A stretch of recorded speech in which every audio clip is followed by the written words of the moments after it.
Capital TV Uttar Pradesh देख रहे हैं आप। यूपी में योगी राज है और योगी राज में जबरदस्त कानून व्यवस्था है, जिससे देखकर अब अपराधी भी खुद ही सरेंडर कर देते हैं। और इसी बीच यूपी में सीएम योगी की सराहना में ऑपरेशन कन्विक्शन की गूंज उठी है। देखिए रिपोर्ट।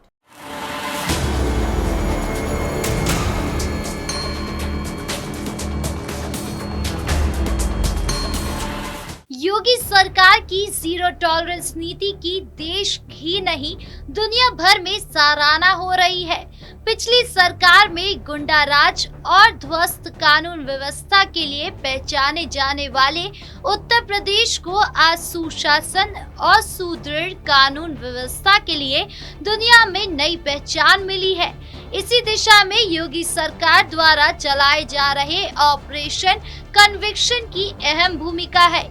योगी सरकार के ऑपरेशन कन्विक्शन के जरिए पिछले एक साल में 97,000 से अधिक अपराधियों को सजा दिलाई गई है, जबकि पिछले करीब एक साल में 3 नए आपराधिक कानूनों के तहत चिन्हित कुल 457 मामलों में त्वरित सुनवाई के बाद दोषियों को सजा दिलाई गई। इसकी हाल ही में बनारस में मध्य क्षेत्रीय परिषद की मीटिंग में केंद्रीय गृह मंत्री अमित शाह ने भी काफी सराहना की। अभियोजन एडीजी दीपेश जुनेजा ने बताया कि सीएम योगी के नेतृत्व में ऑपरेशन कन्विक्शन के तहत 3 नए आपराधिक कानूनों का सफल और प्रभावी अनुपालन प्रदेश को न केवल अपराध मुक्त बनाने की दिशा में अग्रसर कर रहा है, बल्कि ये पूरे देश के लिए एक अनुकरणीय मॉडल भी प्रस्तुत कर रहा है। मुख्यमंत्री योगी आदित्यनाथ के दृढ़ नेतृत्व में चल रही ये पहल उत्तर प्रदेश को सुरक्षित और सशक्त राज्य बनाने की दिशा में एक बड़ा कदम है। उन्होंने बताया कि पिछले करीब एक साल में 3 नए आपराधिक कानूनों के तहत अब तक 457 मामले में सजा सुनाई जा चुकी है। इनमें 4 अपराधियों को मृत्यु दंड यानी फांसी की सजा, 10 अपराधियों को आजीवन कारावास और 425 अपराधियों को 20 वर्ष से कम कारावास की सजा और 19 अपराधियों को 20 वर्ष से अधिक कारावास की सजा दिलाई गई है। इन मामलों में अदालतों में अभियोजन पक्ष के साक्ष्यों और गवाहों के आधार पर मजबूत और तथ्यात्मक तर्क रखे।